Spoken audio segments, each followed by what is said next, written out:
You spawn into the map, the air is still. You check your corners, you listen. A single gunshot cracks in the distance, then silence. Your heart is already beating faster than it should be. Your palms are damp. You haven't even seen another player yet, but your body is reacting like you're the one being hunted. Not in the game. In real life. That's not a bug. That's the entire design. Your brain can't tell the difference between a digital threat and a physical one, not on a chemical level.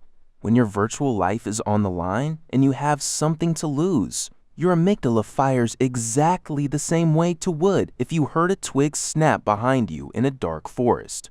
Extraction shooters didn't accidentally become anxiety machines. They were precision engineered to exploit the oldest operating system in your head. To understand why, you have to look at what your brain was built for. For over 300,000 years, Homo sapiens lived in small hunter-gatherer bands. Every single day came with a non-zero chance of starvation, predation, or a fatal confrontation with a rival tribe. Your ancestors who stayed calm and complacent didn't survive long enough to pass on their genes. The ones who made it were hyper-vigilant. They scanned for threats constantly. They overreacted to ambiguous sounds. They felt a spike of adrenaline at the mere possibility of loss, because in their world, a false positive meant a wasted sprint.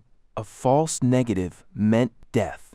You are the direct descendant of the most paranoid primates in history, and extraction shooters plug directly into that legacy. The core loop seems simple.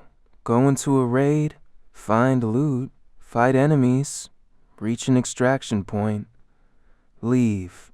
But that description misses everything that matters. In a standard deathmatch shooter, dying costs you nothing but a few seconds on a respawn timer. Your brain knows this. There's no real risk, so the emotional stakes hover near zero. You might feel frustrated, but you never feel dread. Extraction shooters flip this entirely. They introduce what psychologists call loss aversion into a gaming loop, and it changes everything. Daniel Kahneman and Amos Tversky won a Nobel Prize for demonstrating that human beings feel the pain of loss about twice as intensely as the pleasure of gain. Losing $100 hurts roughly twice as much as winning $100 feels good. This asymmetry is hardwired. It's not a cultural quirk, it's a neural reality. Now apply that to a video game where you don't just lose a round, you lose the gear you brought in. That assault rifle you spent an hour grinding for. The armor you customized. The rare key you found 3 raids ago and were saving for a special moment. When you die in an extraction shooter, you watch all of it vanish. Gone to the player who killed you. Gone to the void. Your brain doesn't process that as a game mechanic. It processes it as a genuine loss, and that triggers a cascade of stress hormones that no other genre can reliably produce.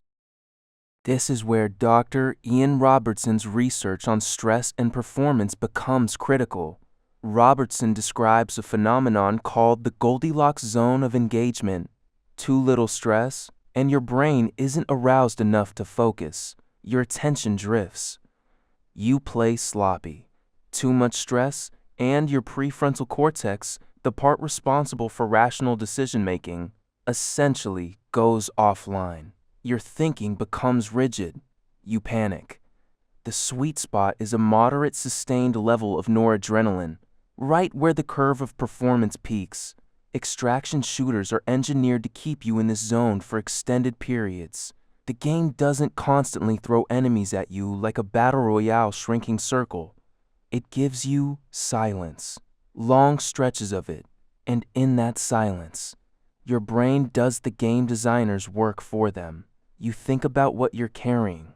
You think about the footsteps you thought you heard. You think about losing it all. You manufacture your own tension, and the game just waits. Contrast this with the work of Dr. Judson Brewer, a neuroscientist who studies anxiety loops. Brewer found that anxiety is fundamentally a habit loop. Trigger, behavior, reward. A trigger, like uncertainty, leads to a behavior like worry, which gives the brain a false sense of control, thus providing a reward. Extraction shooters are anxiety habit loop generators. The trigger is the ambient silence or the shape in the distance that might be a rock or might be a sniper. The behavior is checking your corners, crouching, listening harder, freezing in place. The reward is nothing happening. You survive another 30 seconds. Your brain learns. Worrying kept you alive. So it ramps up the worry even more. This is why your heart pounds before you've even seen an enemy. The game has turned you into an anxiety-producing machine, and the currency it operates on is your own gear. Now, this sounds almost cruel, but it reveals something fascinating about why people play these games. They're not playing despite the anxiety. They're playing because of it. Modern life for most people is profoundly safe. Your heart rate rarely spikes above resting. You rarely face a moment where a single bad decision means irreversible loss. Your ancient threat detection system is sitting idle, and an idle threat detection system often turns inward, creating generalized anxiety about things that aren't real. Extraction shooters give that system a real target, a concrete mission. For the duration of a raid, every ounce of your vigilance has a purpose. That's not just entertainment. That's a form of psychological relief. The game provides a contained arena where your anxiety actually makes sense. Think about the physiological markers. Dr. Jordan Tischler at Harvard Medical School has studied the body's stress response in competitive gaming scenarios. Cortisol levels spike, blood pressure rises. The sympathetic nervous system fully activates. This is the fight or flight response in its raw form. But here's the crucial distinction that extraction shooters exploit. In a game like Escape from Tarkov, the fight is rarely forced upon you. You always have a choice. Engage or hide. Push the gunshot or slink away to the extraction point. This choice is the difference between distress and eustress. Distress is overwhelming stress that leaves you helpless. Eustress is challenging stress that you voluntarily enter and believe you can manage the existence of an extraction point. A way out is the psychological safety valve. It turns terror into a thrill. You're not trapped. You're just a long way from the exit. Every step toward it is a step your brain registers as a micro-victory. The sound design deserves its own analysis here. Extraction shooters use audio unlike any other competitive genre. Footsteps aren't just directional cues. They're threat assessments. A footstep on wood means a building. On gravel means outside. On metal means a factory floor. Your brain is performing acoustic location analysis in real time, a skill our ancestors used to track prey and avoid predators. When a twig snapped in the forest, they didn't just hear sound. They heard distance, direction, and weight. Extraction shooters replicate this perfectly. A heavy step means a heavily geared player. A slow, single step means someone is also creeping. 2 overlapping sets of footsteps means a squad. Every sound is a data point, and your brain is incapable of ignoring them. It's not listening for fun, it's listening for survival. This also explains the unique social tension these games create. In a battle royale, every other player is an enemy by default. The social contract is simple. Kill everyone. Extraction shooters complicate this. VoIP, or voice over IP, allows communication.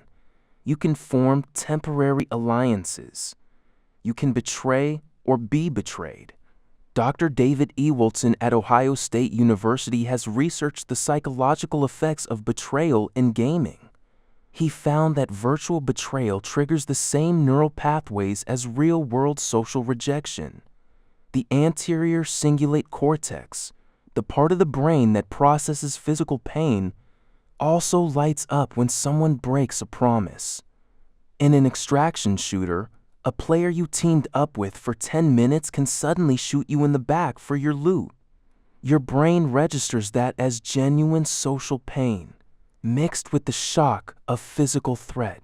It's a cocktail of negative emotion that makes the eventual successful extractions feel like profound triumphs of judgment.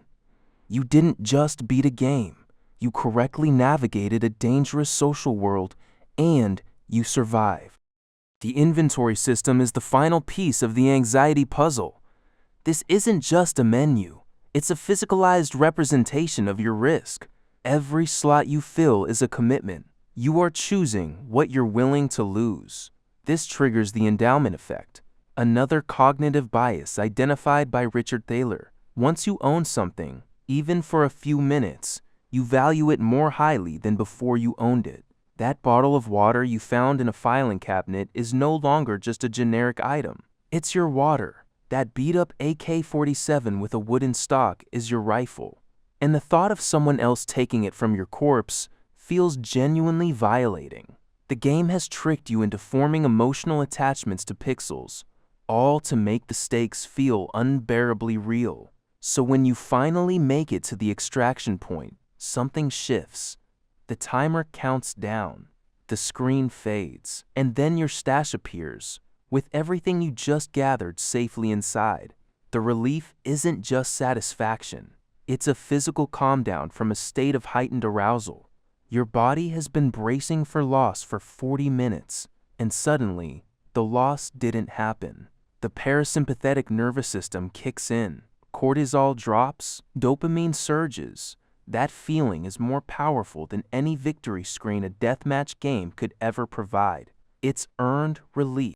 So, why is this genre so punishingly hard to get into? Because the anxiety engine only works if the stakes are real. Lower the stakes, and the magic evaporates. Make gear too easy to get, and nobody cares about losing it. Add a mini-map with enemy markers, and the acoustic threat detection system goes dormant. Simplify the inventory, and the endowment effect never fires. The developers who have tried to casualize the extraction shooter have consistently failed, not because the mechanics are worse, but because the anxiety engine doesn't start without genuine danger.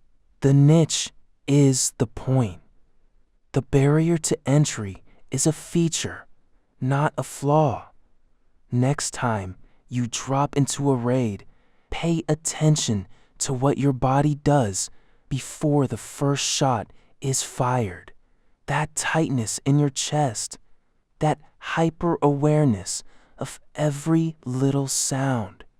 You're not just playing a game. You're running on million-year-old hardware that thinks you're going to die. And somewhere in that ancient brain of yours, a part of you is grateful.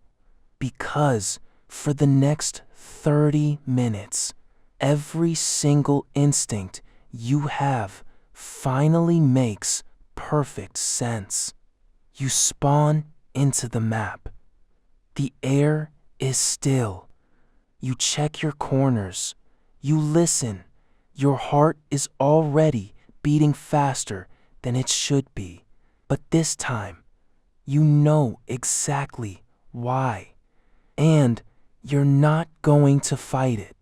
You're going to let it carry you all the way to extraction.